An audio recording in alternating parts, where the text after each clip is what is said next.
a estas alturas o en esta medida del tiempo, hoy, año 2026, ya podemos decir con toda seguridad que el desarrollo de las tecnologías, que el globalismo y también la globalización no han dado los resultados que se esperaban para el bien de la sociedad. No porque las tecnologías o las conexiones transnacionales sean en sí malas, sino porque el corazón del hombre es corrupto y todo bien o toda herramienta puede ser usada para el mal. Con el cuchillo con el que se saja la carne, las frutas y se hace un delicioso almuerzo, con él también rompen el pulmón de una persona para quitarle sus cosas, ¿sí? Con el teléfono con el cual nos comunicaríamos con nuestra mamá, nuestra abuelita que está al otro lado del mundo, con ese teléfono también extorsionan a la gente. Y podría dar cantidades de ejemplos de cómo nos encontramos hoy en un deterioro tan abismal, y no podemos esperar que las cosas van a mejorar con mayor precisión tecnológica o científica, de ninguna manera. Al estudiar los 2 primeros capítulos de la carta a los Romanos, hemos conocido o hemos recordado o hemos afirmado esta verdad, que el hombre está muerto en sus delitos y pecados. Esta afirmación bíblica tiene que ver con el carácter moral del hombre. El alma del hombre es corrupta. Y una afirmación también que hallamos del apóstol Pablo es que en esa condición de corrupción moral se encuentra el gentil, el judío, el religioso, el moralista, el agnóstico o aquel que dice no existe Dios. Y esto es muy importante para pensar en lo que puede suceder con la vida de cada ser humano. Veo con atención a nuestros niños de la comunidad, y cuando voy por la calle observo a los jovencitos y me da tristeza. Ayer venía del supermercado y vi a un grupo de 3, 4 niñas como entre los 12 y 15 años bajarse de un carro con una apariencia de prostitución infantil. Mucha gente alrededor, y esto parece ser ya incontenible. Y desde las autoridades y los grupos sociales hablan mucho y promueven mucho la protección de los niños, pero la verdad es que el mundo está corrompido y la gente elige el mal, la gente elige lo malo, la gente no tiene un interés por su restauración moral. La gente escoge el bienestar económico, porque con el bienestar económico, dice el hombre, puedo hacer lo que quiera. ¿Y qué van a hacer? Pues lo que quieran, lo que sea el apetito de su corazón, como eso. Niños, niñas tan pequeños, sumidos en la prostitución, en la droga, gente asaltando, sobornando, destruyendo, gente entrando a hogares a afectar en las instituciones educativas y demás. Todo esto que vemos a diario es lo que el apóstol Pablo ha declarado en la carta a los Romanos en el capítulo 1 y en el capítulo 2.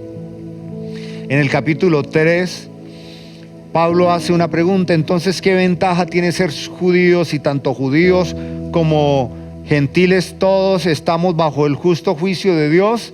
Y él dice, claro, hay una ventaja, hay una admiración, hay un privilegio, y es que los judíos recibieron de primera mano el mensaje de Dios, la esperanza de la redención, y ese mensaje condujo a muchos a la salvación de su alma.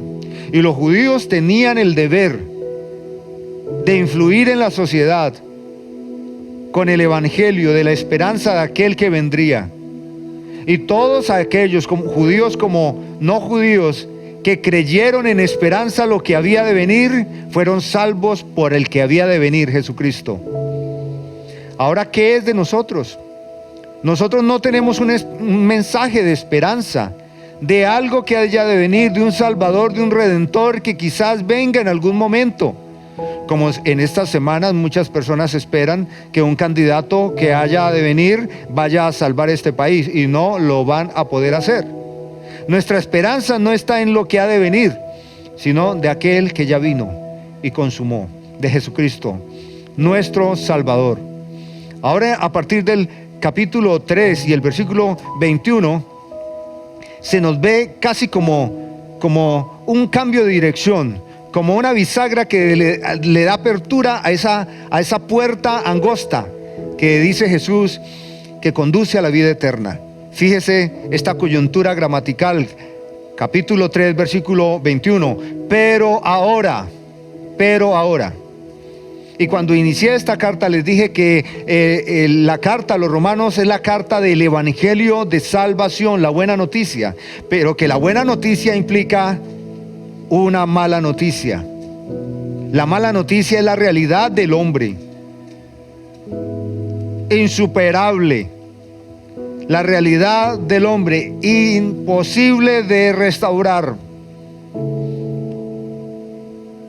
Si este mundo pudiese repararse por medios sociales, políticos, gubernamentales, por accesos, por comida, por oportunidades, por educación, este mundo sería feliz, sería pleno. La gente estaría en condiciones de la perfección.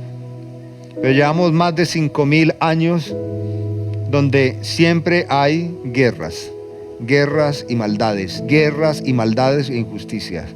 Pero ahora, y Pablo está hablando de la ley, porque dice que la ley, que es justa, que es perfecta de Dios, la ley de Dios, lo que haría era revelar la condición del pecado y la imposibilidad que tiene el hombre de salvarse a sí mismo. Esto fue lo que dijo Pablo en el versículo 20, ya que por las obras de la ley ningún ser humano será justificado delante de Dios, porque por medio de la ley es el conocimiento del pecado. Así que la ley nos permite conocer nuestra realidad, la realidad del judío, del gentil, de todos los seres humanos.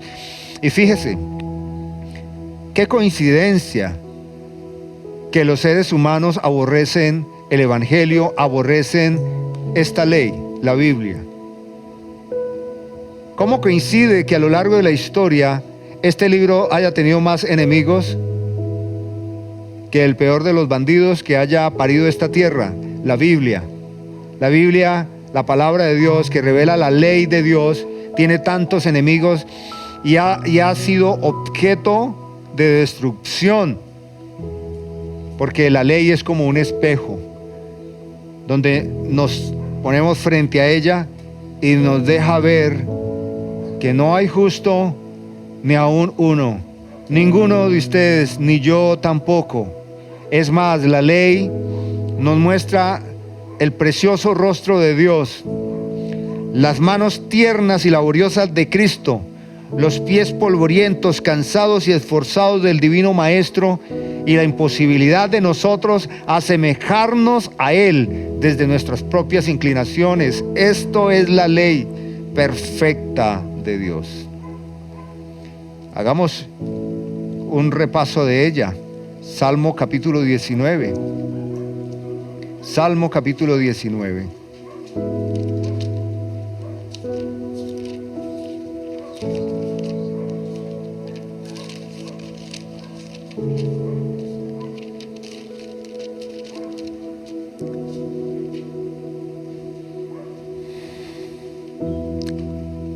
Versículo 7. La ley de Jehová, no de los hombres, la ley del Señor es como perfecta. Y aquí en la tierra no hay nada perfecto, Solo Dios es perfecto y su ley es perfecta, que convierte el alma. El testimonio de Jehová, o sea, su palabra, su ley, es fiel como ninguno, que hace sabio al sencillo. Los mandamientos de Jehová, o sea, la ley, la palabra de Dios, son rectos. Son los únicos que pueden alegrar el corazón afligido. El precepto de Jehová es puro, que alumbra los ojos, o que permite que el alma pueda discernir su condición. El temor de Jehová es limpio, que permanece para siempre. Los juicios de Jehová son verdad. Tanto temor como juicio está hablando de la ley de Dios, de la revelación del carácter de Dios. Todos justos, y deberían ser en cada ser humano deseables más que el oro, y no es así. La gente desea más el oro, el bien material hoy, y jamás la ley del Señor. Debería ser dulce más que la miel, y que esa miel orgánica que se halla sin contaminación, que destila del panal. Y que la ley para cada ser humano debería ser el consejo que amonesta la conciencia día tras día. Y en el ser humano debería haber esta intención: guardarlos como un galardón, como lo más precioso para el ser humano. Solo una persona transformada desde muy adentro puede ver la ley del Señor con tanta admiración, con tanto aprecio. Solo alguien que ha sido transformado por el Señor. Así que, hermanos, Pablo está diciendo, pero ahora aparte de la ley. Romanos capítulo 3, versículo 21. Aparte de la ley.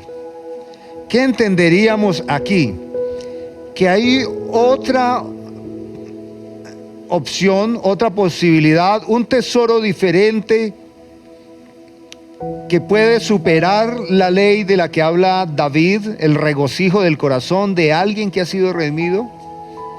Y no es así, sino que lo que está diciendo el apóstol Pablo aquí es que ya que por el ejercicio insolente, precario y también muy soberbio del religioso que pretende mostrar públicamente que es hacedor de la ley, se ha manifestado la incapacidad, pero la ley siempre tiene algo precioso. La ley nos va a conducir a Cristo. Aparte de la ley, se ha manifestado la justicia de Dios. ¿Y qué es justicia? Pregúntele a un abogado, y va a diferir a veces de un magistrado. Entre un abogado y otro abogado pueden diferir en qué es justicia. Entre un abogado y un juez pueden diferir de qué es justicia. Puede diferir de qué es justicia entre un actor social y otro. Puede diferir muchísimo qué es justicia de un padre de familia y una madre de familia, o un padre y sus hijos.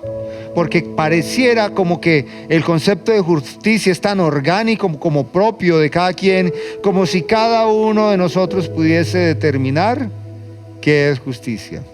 Y esto es por el engaño de la relatividad. Así como verdad es una sola, justicia es una sola. Y son aspectos que emanan del carácter de Dios. Aparte de la ley se ha manifestado la justicia, pero la justicia de Dios, que es perfecta. Dios nunca va a aprobar ninguna forma de maldad. Dios nunca va a bendecir al inicuo que se regocija ahí y se apoya en su maldad. Dios nunca va a apoyar las balanzas deshonestas, jamás. Es la justicia de Dios la que le da equilibrio a este mundo de maldad. es la justicia de Dios. Porque en medio de la maldad, dice la Escritura, que sobreabunda la gracia de Dios. Y eso es un motivo para nosotros sentir tranquilidad. Pero es importante que comprendamos que cuando habla de la justicia de Dios, está hablando justamente de la realidad del pecado. Por cuanto todos pecaron y están destituidos ¿de qué? La gloria, la gracia, el abrazo, la paternidad de Dios. La justicia de Dios está dentro de ese marco, que Dios tiene que dar justa retribución al pecado. La paga del pecado es muerte, hermanos. La paga del pecado es muerte. Muerte. Y no solo muerte física, muerte eterna. Si Dios es justo, enteramente justo, perfecto en su juicio, Él va a condenar el pecado. Ese pecado que se ve hoy como simplemente procesos de vida, como simplemente maneras distintas de ver y hacer las cosas, como perspectivas distintas, esto que se justifica de diferentes maneras. La justicia de Dios se revela desde el cielo contra toda impiedad e injusticia de los hombres. Esta justicia de Dios que se revela ahora ha sido testificada por la ley y por los profetas. Lo que está diciendo el apóstol Pablo es que desde la revelación progresiva que Dios dio al pueblo de Israel como privilegio, Dios empezó a dar a entender al hombre cuán lejos, cuán distante se encontraba de Dios. Cómo velozmente corría el hombre despreciando a Dios. Sí, la justicia de Dios testificada por la ley y los profetas. El Antiguo Testamento habla acerca de la justicia de Dios. Y lo primero que vemos en el jardín del Edén posterior a la caída del hombre es como Dios toma una víctima, un animal que no tiene ninguna culpa, que no tiene ninguna maldad, y lo sacrifica para extender misericordia a un hombre y una mujer. Y alguien diría, pero no es justo. No es justo que Dios haya sacrificado un animal. ¿Por qué no sacrificó a Adán y Eva? Y yo digo también lo mismo. Usted y yo somos los que debimos haber sido exterminados. Y cuando usted escucha ya esto, yo creo que ya usted va a cambiar su idea y dice, no, mis hijos no, yo no, Adán y Eva, yo no.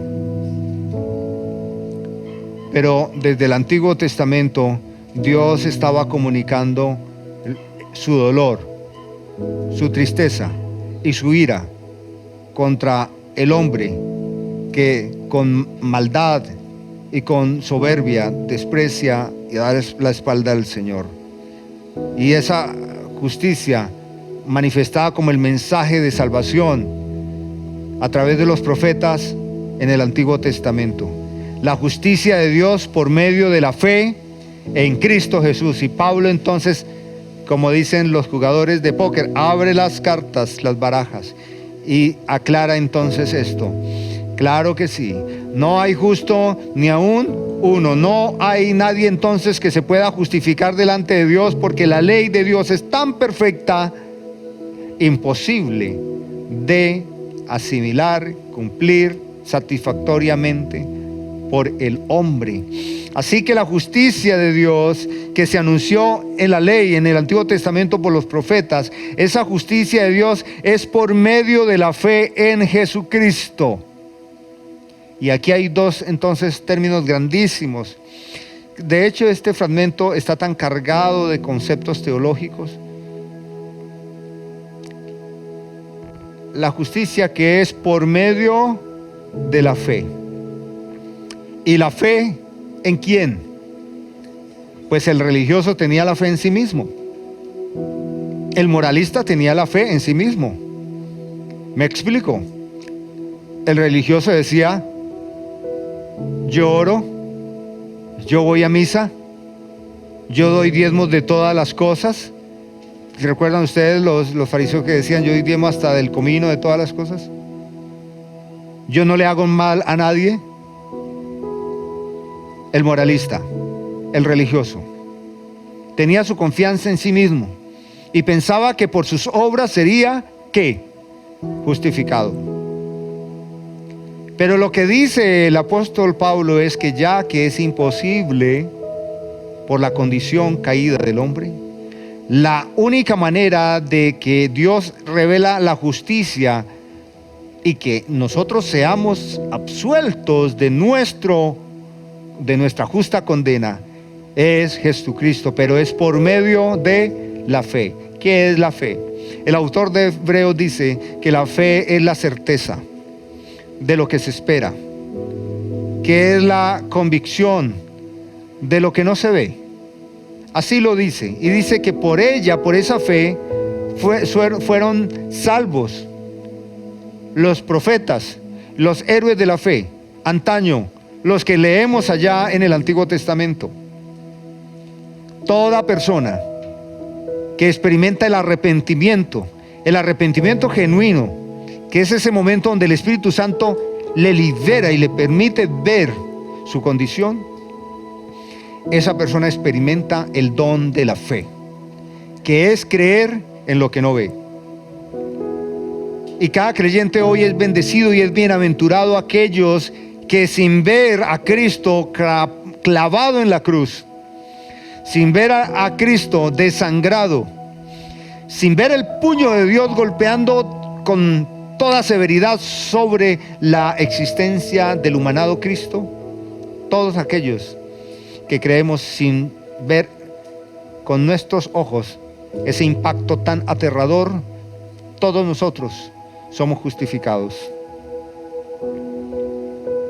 La fe que es en Jesucristo. La gente le tiene fe a muchas cosas. Y quiero decir que los que le tengan fe a los candidatos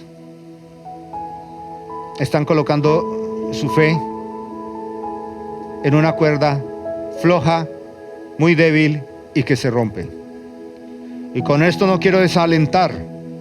Lo que quiero decir es que aparte del civismo y la responsabilidad democrática que nos corresponde, nuestra confianza solo puede estar en el Señor, nuestra fe en Jesucristo.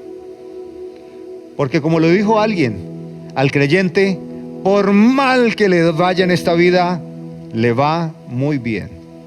Porque aún si perdiere su salud, si perdiere sus recursos, si fuese maltratado en esta vida, nadie le puede quitar su comunión con Dios.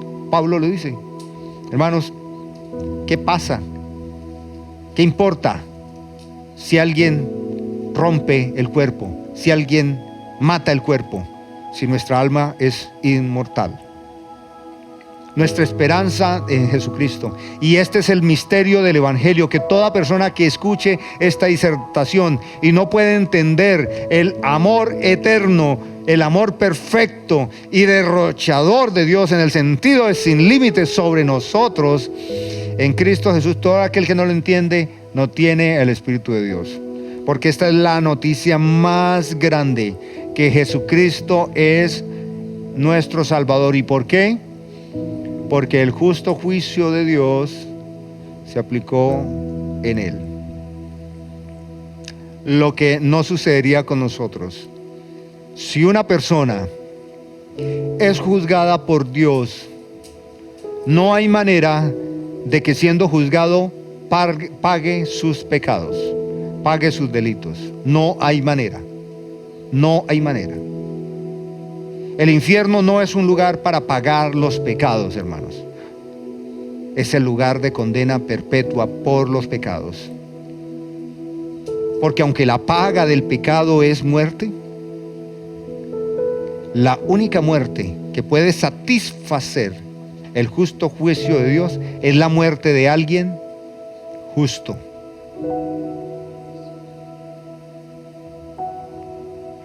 Pienso yo que ustedes a veces invitan a almorzar a alguien que aprecian y organizan su casa y preparan los alimentos más ricos y ponen la decoración que de acuerdo a sus capacidades, porque ustedes quieren honrar y reconocer a esas personas que admiran. Y eso es un ejemplo muy pequeño para pensar en la justicia de Dios. ¿Cómo satisfacer la justicia de Dios? Con ofrendas inmundas. ¿Cómo alguien puede pensar que aún con el castigo justo de Dios pagaría a Dios? No. Por cuanto todos pecaron y están destituidos de la gloria, favor, bondad, benevolencia de Dios. Por cuanto todos pecaron y están destituidos de la gloria de Dios, siendo justificados ¿cómo? Gratuitamente por su gracia. Todos pecamos y quedamos destituidos de la gloria de Dios, toda la humanidad, todos. Que esa persona tiene un rostro malo, quiere decir que seguramente esa persona no. Ese niñito de ojos bonitos, tan tierno, ese no necesita la justificación de Dios, no lo crea. Por cuanto todos pecaron, están destituidos de la gloria de Dios. Y esto que es la justicia de Dios que se ha manifestado hoy, se ha revelado hoy, se ha hecho evidente hoy, dice, siendo justificados gratuitamente por su gracia. Justificados gratuitamente por su gracia. Gratuitamente, y gracia parece ser como una redundancia aparentemente, porque es gratis y la gracia es un regalo inmerecido. Claro está que hoy un regalo no es un regalo, ¿cierto? Hoy las personas cumplen años o los hijos cumplen años y le dice la mamá al papá, no se le olvide que en tal fecha yo cumplo años, me tiene que dar el regalo. Como que el regalo ya es una obligación, ¿cierto? Pero regalo no es regalo si es obligado. En cambio, la salvación que Dios otorga por medio de la fe en Cristo Jesús sí es un regalo. ¿Por qué? Pues porque no lo merecemos, hermanos. No lo merecemos, seamos honestos. No lo merecemos. No lo merecemos. Siendo justificados gratuitamente por su gracia. Pero eso no es así nomás. Mediante la redención que es en Cristo Jesús. Cristo Jesús, con su vida, con su sangre, cubre nuestro delito. Pensando en este término de la justificación, y que una vez alguien me hacía la pregunta, dice, ¿cómo puede ser que uno llegue al Evangelio con tantos pecados, con tantas cargas, y sigue luchando con ellos? Si uno esperaría llegar a Cristo y como que Él lo liberara de todo eso, ya que la palabra de Dios afirma que Él nos hace libres. Pensando en que somos justificados, debemos recordar que en el tribunal de Dios, todos aquellos que han puesto su confianza, que hemos puesto la confianza en que Cristo es nuestro Salvador, somos legalmente declarados justos. ¿Somos qué? Declarados justos. Ahora pregunto, ¿es equivalente que somos declarados justos a que somos ahora justos?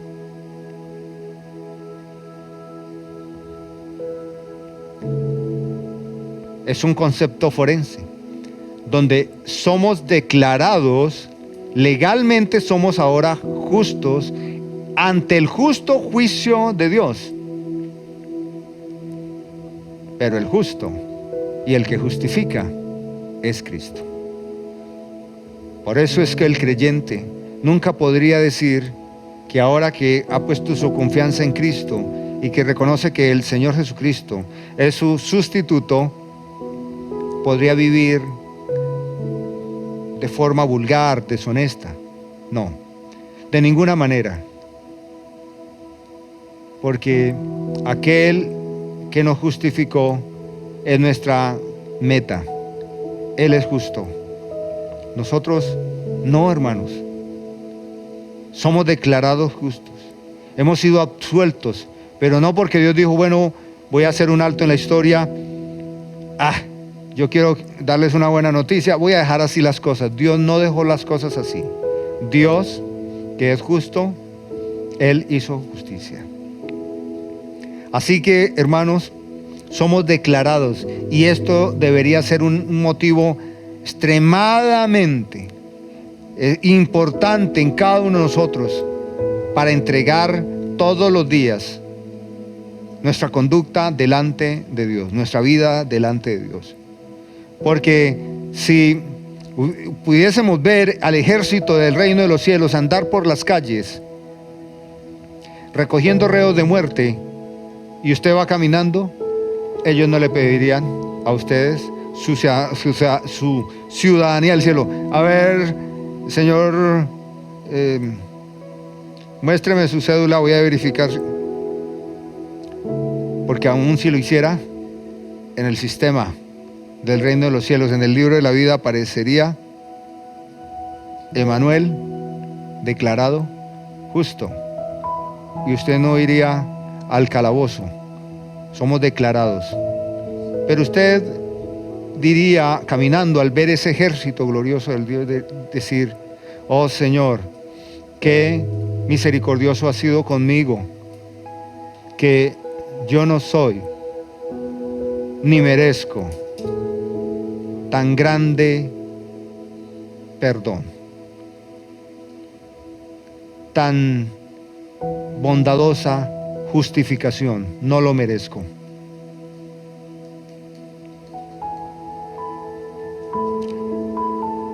Voy a avanzar al versículo 27, porque hay una pregunta. ¿Dónde pues está la jactancia? Queda excluida. ¿La jactancia de quién? De los que dicen yo no robo, no mato, no le hago mal a nadie. Voy a misa, hago parte de un ministerio, sirvo en mi fe, no soy incómodo. ¿Dónde queda pues la jactancia de aquellos que dicen que desde adentro puede encontrar su regeneración, su santificación, su purificación? Queda excluida. ¿Por cuál ley? ¿Por la de las obras? ¿Por la de los esfuerzos humanos? No, sino por la ley de la fe. Y esa fe es esto: puestos los ojos en Jesús, el autor y consumador de la fe.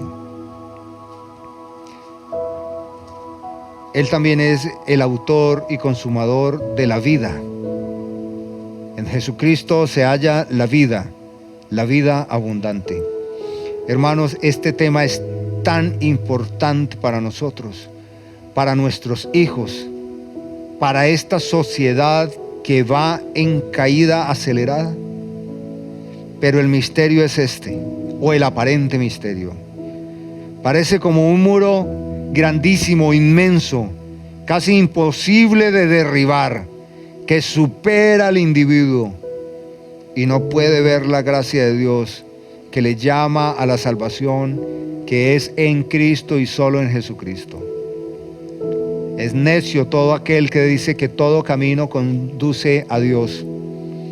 Es necio todo aquel que dice que Dios tiene 1000 rostros y 1000 nombres. Es necio todo aquel que dice que la espiritualidad se halla en los bosques, en los árboles, en la contemplación o en el consumo de psicodélicos que lleve a la persona a trances. Es necio, perturbado y condenado. Es un enemigo de Dios. Aquel que Dios, llamándole a Cristo, desprecia a Cristo.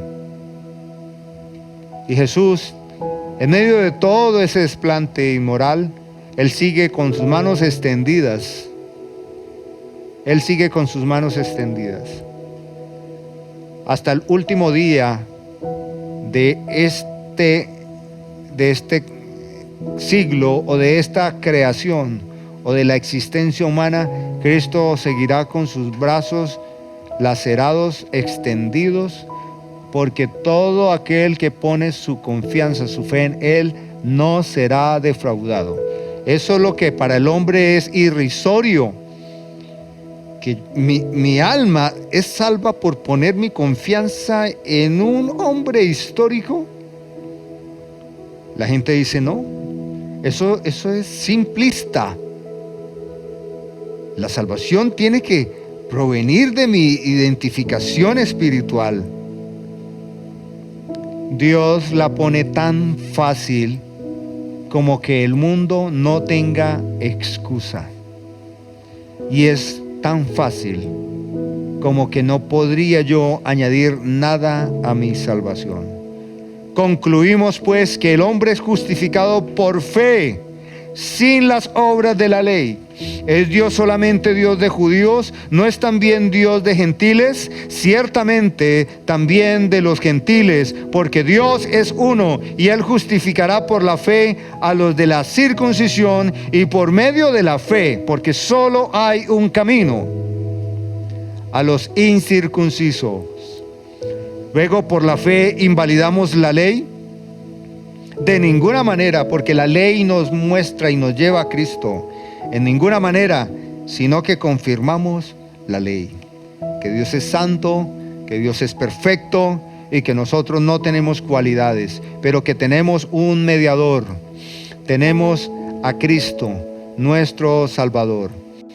La justicia de Dios mediante la fe en Jesucristo. Mire, hermanos, imagínese una balanza. La balanza que les puse en el póster. Imagínese la balanza. Y cada vez que la persona le pone sus propios méritos, le pone sus propios pergaminos, sus propias aparentes buenas obras, le pone su aparente piedad, en lugar de que la balanza esté equilibrada, ¿qué va a pasar con lo que le pone? La hunde. Porque el pecado pesa enormemente. Pesa tan enormemente el pecado que el hombre que está muerto en sus delitos y pecados no halla la manera de salir del sepulcro.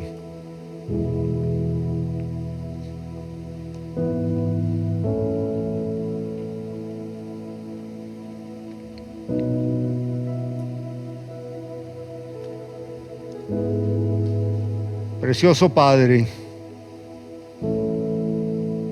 pienso que el apóstol Pablo, lleno del Espíritu Santo, tenía en su corazón un dolor muy grande por las almas perdidas, por los judíos y por los gentiles. Y cada carta que enviaba era un lamento y también un ruego a los perdidos para que miraran a Cristo y pusieran su confianza en Él. Y todos los llamados confiaron en Jesucristo. Pero son millones de personas que no creen que Jesucristo es el único medio de salvación, el justo que justifica. Y hoy vemos a los judaizantes queriendo ser más buenos que Cristo, aparentando ser ellos cumplidores de la ley. Y vemos a los adventistas del séptimo día presumiendo ser ellos cumplidores de la ley y justificados con sus obras. Y así vemos a cantidades de personas, y lo peor es esto: están convencidos que por sus obras serán justificados. Y esa apariencia de piedad no es nada menos que la vergonzosa conducta de despreciar al único que puede salvar al más vil pecador. Y entonces recuerdo que tú dijiste: no he venido por justos, sino por pecadores. Porque el que se considera justo se sentirá incómodo y maltratado con la carta del apóstol Pablo a los romanos. Pero Señor, tú eres un Dios de gracia y de infinita bondad, misericordia para con todos. Y hoy rogamos, Señor, que ese poder único y efectivo del Espíritu Santo, que puede abrir y dar luz en el entendimiento de los hombres, muestre a Jesucristo. Separe, disipe toda soberbia, altivez del corazón, fanfarronería, idolatría, religiosidad de los hombres. También excusas, porque tú no quieres que ninguno se pierda, sino que todos procedan al arrepentimiento. Señor, tú eres veraz y todo hombre es mentiroso. Tú eres justo y todo hombre injusto, a no ser que sea declarado justo en el tribunal, donde Cristo toma nuestro lugar. Gracias, Padre. Bendito eres tú, Señor, por siempre, por los siglos de los siglos en nuestras vidas. Amén.